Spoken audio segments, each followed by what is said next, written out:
First and foremost, let me be very clear about this point. This was an act of terrorism. It was premeditated and an evil act.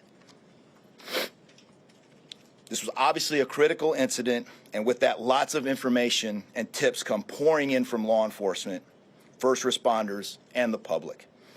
We have been aggressively running down these tips and information. As you all know, that takes time, and we will continue to do so until every lead has been followed through on. This investigation is only a little more than 24 hours old. So I ask you to keep in mind that as I go through some of the specifics later.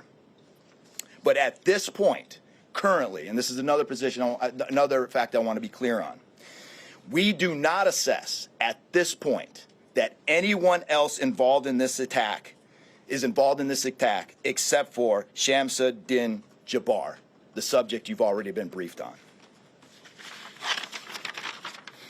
A little bit about what the FBI is doing. So we are surging people and assets to the area from across the region and across the nation. Special agents in multiple field offices across the country have been deployed and are assisting with potential aspects of this investigation and following up on every lead. Additional teams of special agents, professional staff, and victim specialists continue to arrive to provide more investigative power and assistance to the victims and their families. We have also forward deployed a number of our critical incident response group assets, including members of our hostage rescue team, special agent bomb technicians, and crisis management coordinators. In addition, we have deployed more evidence response technicians to continue to process the various scenes that we have.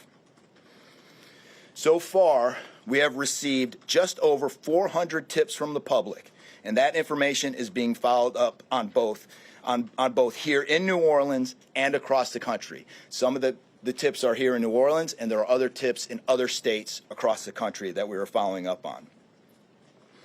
The FBI team and our law enforcement partners here are also reviewing hundreds of hours of surveillance and other video from both the French Quarter and other locations. As for a timeline, at this point, investigators believe Jabbar picked up the rented F-150 in Houston, Texas on December 30th. He then drove from Houston to New Orleans on the evening of the 31st, and he posted several videos to an online platform proclaiming his support for ISIS. There were 5 videos posted on Jabbar's Facebook account, which are time-stamped beginning at 1:29 a.m. and the last at 3:02 a.m. In the first video, Jabbar explains he originally planned to harm his family and friends, but was concerned the news headlines would not focus on the, quote, war between the believers and the disbelievers, end quote. Additionally, he stated he had joined ISIS before this summer. He also provided a will and testament.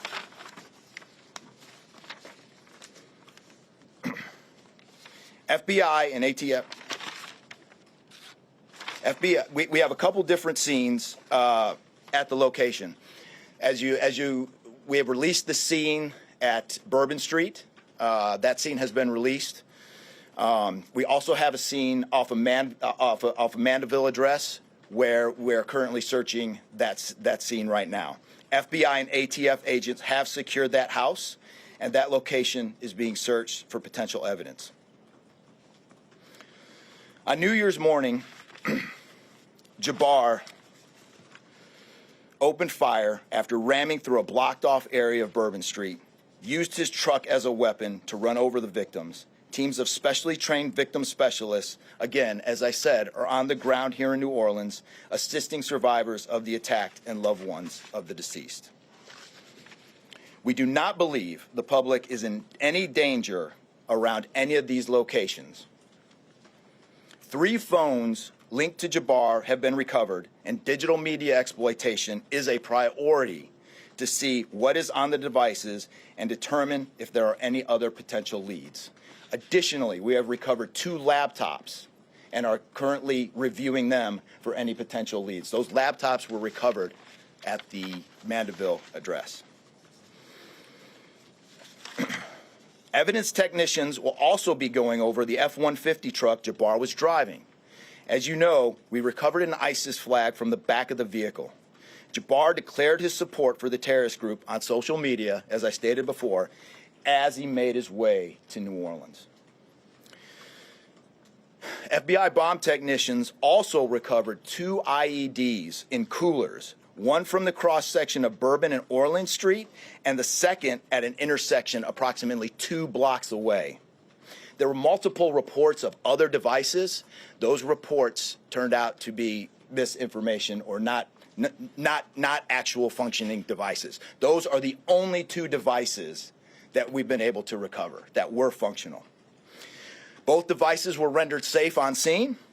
We did obtain surveillance footage showing Jabbar placing the devices where they were found. Two other, as I said before, 2 other items of interest were determined not to be IEDs. A little bit about Jabbar. Jabbar himself was born in the United States and is a U.S. military veteran.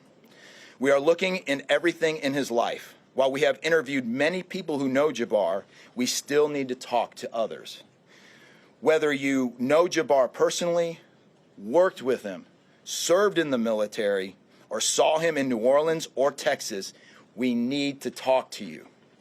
You may not think you have relevant information, but what you know could tie in to one of our investigative leads.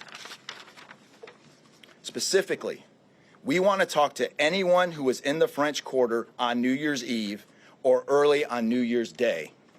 That includes people spotted near one of the 2 IEDs on Bourbon Street.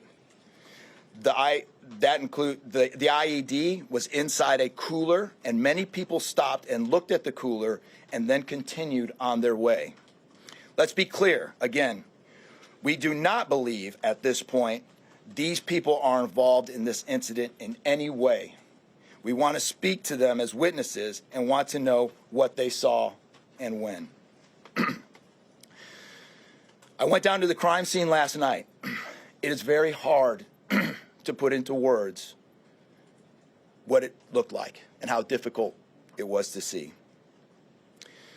Anyone with information can call us at 1-800-CALL-FBI or send digital tips to fbi.gov/Bourbon Street attack. Early this morning, evidence response teams finished their work at the crime scene.